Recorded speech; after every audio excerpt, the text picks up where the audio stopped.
Hi everyone, Ayush Agrawal from Doipe. So through this quick video, my intention is to tell you how to prepare your artwork for gold glitter, reflective, glow in the dark, and neck labels.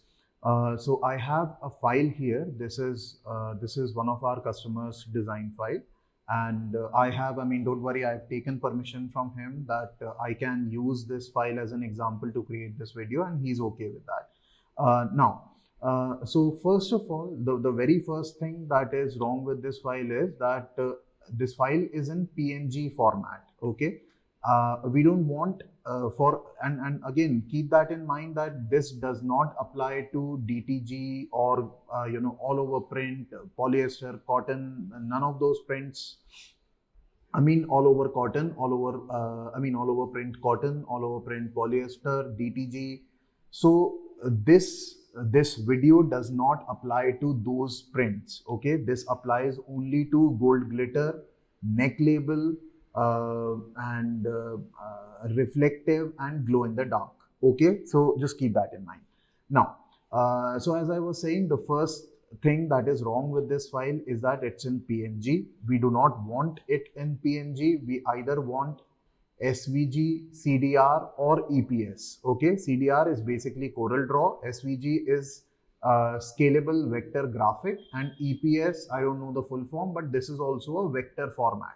So basically what we want is we want the file in a vector format, right? We do not want it in a rasterized format. So that is one thing. Okay, hopefully I pronounced rasterized correctly. I don't know what is the wrong pronunciation. Anyway, so now that is one thing. Second thing, see, this file contains these cuts. First of all, obviously this is blurry, reason being this is a PNG, this is not a vector file, but this file has got these cuts. Now this is not okay, especially when it comes to these kind of prints. These cuts might actually give you very bad results in the end. That is one thing. We need smooth lines. I'll give you an example also. See, I corrected that file. See, right? Hopefully you are able to see the difference. This is the corrected file, and this is the file which customer sent me. Okay, this, wherever my mouse is hovering, my cursor is hovering. So just focus on those parts. Okay, that is one thing. Now, second point or third point, whatever. So there is this object inside the design. Okay, now this type of alien object might actually, oh, and yes, I should definitely mention that for all these print types, the file should not have more than one color.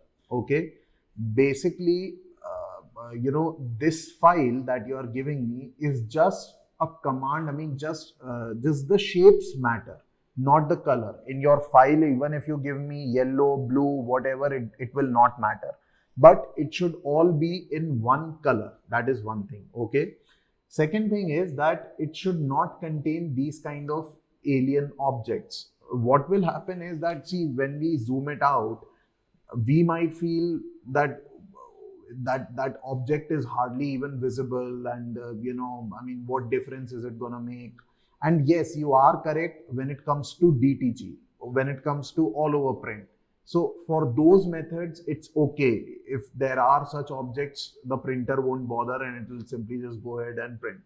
But for these print formats, these things are going to show up, and then even I don't know what kind of result or output you will get, right? So just try to reduce these things as much as possible. Of course, and of course, I'm not asking you to zoom in and go through each and every square millimeter of your design. No, obviously that's not the right way to go about it. So for that, there are plenty of ways to do these things in hardly like 2-3 clicks.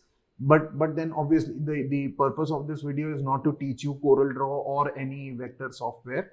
So that, of course, hopefully you guys will know. In fact, I'm pretty sure you guys might even know it better than I do.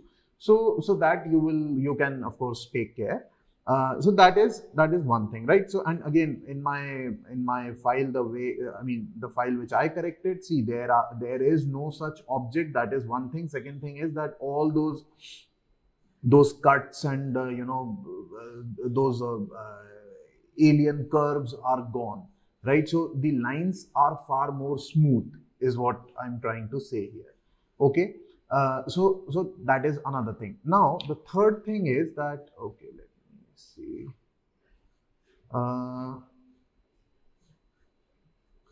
Yeah. The other thing that I wanted to mention is, yeah, I wanted to give you an example of this file. This is another file which yet another customer has sent us. Now let's open. So this is SVG, right? But this is actually not a vector file. Let me open this. Yeah, I have opened this file. See, if I zoom it in, this is blurry. Okay, so this is not a vector file. Okay, so also keep that in mind, that just sending me, an SVG, see, I can open any file for that matter. This is, let me show you.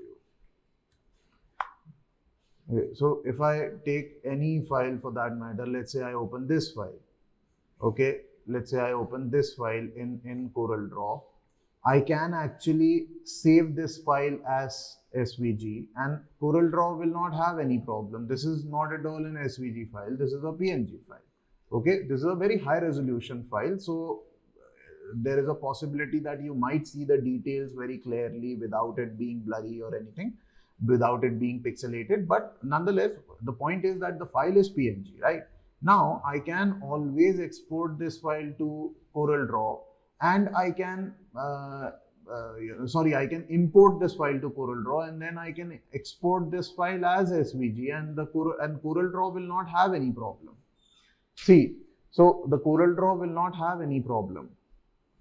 And and the CorelDRAW will smoothly export it as an SVG format, and the file will open also. Everything will be fine. But the only point is that this file is not a vector file. You can consider SVG is, it's sort of like a camouflage. It's sort of like a, basically SVG becomes a container. It's a container on which SVG is mentioned. See, for example, let's say we buy a Bisleri bottle. So by looking at Bisleri, we feel that, okay, there should be water inside it. So, but it's not necessary, right? We can always put acid or whatever we want inside that bottle, and then that is what is there inside that bottle, not the Bisleri water. So similarly, SVG file format just becomes a container. It doesn't contain a vector file inside it. I'm pretty sure some of you might be very well aware with these things, and they might actually be laughing on me that, what bullshit is this guy saying? and I'm okay with that. But then I'm pretty sure that for a lot of you, whatever I'm saying right now will make sense, and you guys will actually learn quite a bit from what I'm saying, right? So hopefully this video helps you guys, and hopefully it helps you in preparing better files, and for us also to manufacture it. It will be more fun for us, right? So thanks a lot for watching this video, and let's meet in the next video.